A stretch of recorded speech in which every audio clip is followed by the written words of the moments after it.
We've all had that fantasy, right?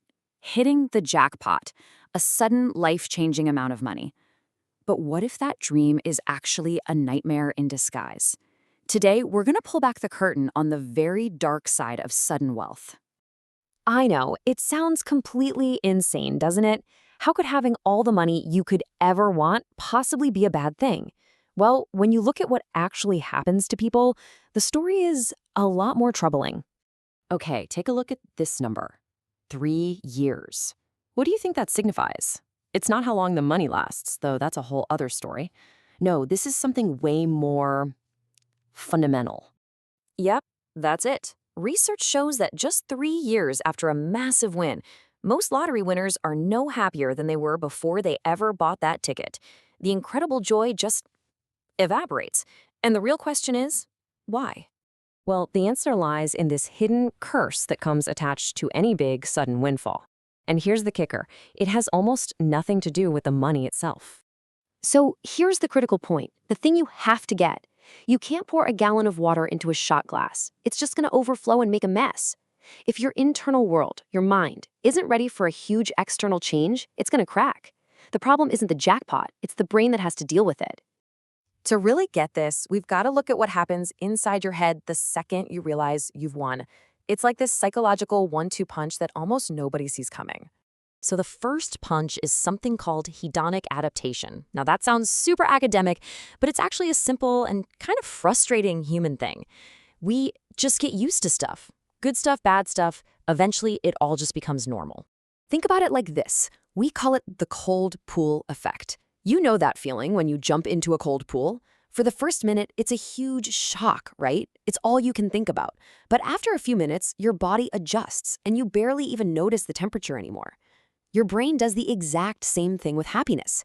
That amazing thrill of the new mansion or the fancy sports car, it wears off, and that luxury just becomes your new boring baseline. And look, this isn't just some nice theory. There's real science here.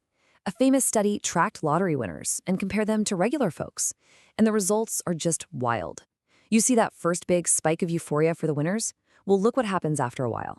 Their happiness levels drop right back down, becoming almost identical to everyone else's. Okay, but then comes the second punch, and honestly, this one is way more dangerous. It's the trap of what's called foisted value.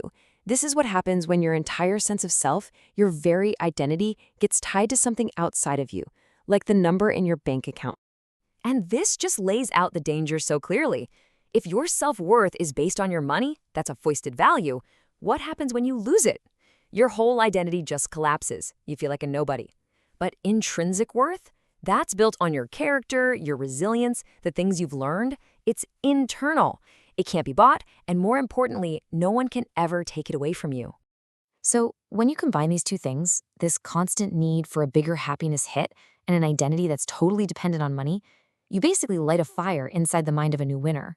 You create a war between two very different parts of yourself. See, we all have these two selves inside us. There's the consumer self, the part that just wants to kick back and enjoy pleasure. And then there's the producer self, the part that actually finds deep meaning by creating things, by building, by solving problems. Now, a healthy life is about balancing these two. But a lottery win? It's like a nuclear bomb that lands squarely on the consumer self, giving it all the power. I absolutely love this metaphor. The sudden money creates a corrupt city council in your mind. All the impulsive, short-sighted, I want it now parts of your personality suddenly get elected and take over. Meanwhile, the producer self, the part that gets satisfaction from working hard and growing, is basically fired. It has nothing to do. So that impulsive consumer takes over, and it's just a bottomless pit, always chasing the next thrill, but never, ever truly satisfied. But here's the final and maybe the strangest piece of this entire puzzle. Even with millions in the bank, many winners are still running an old software program in their head, something called the poverty script. It's an identity. It's a deep core belief that says, I am a person who struggles. And here's the thing about your brain. It hates a contradiction.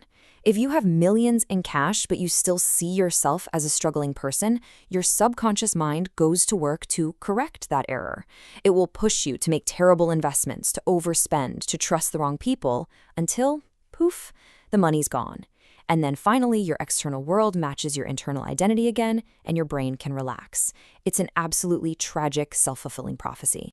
So, I know, this all sounds pretty bleak, right? But understanding the problem is always the first step to finding the solution. There is a way to build real, lasting wealth. It just doesn't start with a lottery ticket. It starts somewhere much, much closer to home. And this is the ultimate lesson here. You simply cannot maintain a level of success that is higher than your own level of personal development. The solution isn't about chasing money. It's about building the internal foundation, the character, the discipline, the wisdom, first. It's a fundamental shift in your identity. You know, this is ancient wisdom. The Buddha talked about our sense of self not as a fixed thing, but as a process of becoming. To handle real wealth, you have to fundamentally change who you believe you are. You have to evolve your identity from someone who gets lucky to someone who creates value and manages resources wisely. And that brings us to the most important takeaway from this whole thing. Chasing a number in a bank account, it's a trap. True, lasting wealth is not a thing you get. It is the person you become in the process of building it. The resilience, the wisdom, the character, that is the real prize. So I'll just leave you with this one question to think about. In your own life, your career, your goals, are you just building a bank account? Or are you consciously building an identity that's strong enough to actually handle the success you're chasing? Because the answer to that question, well, it will determine everything.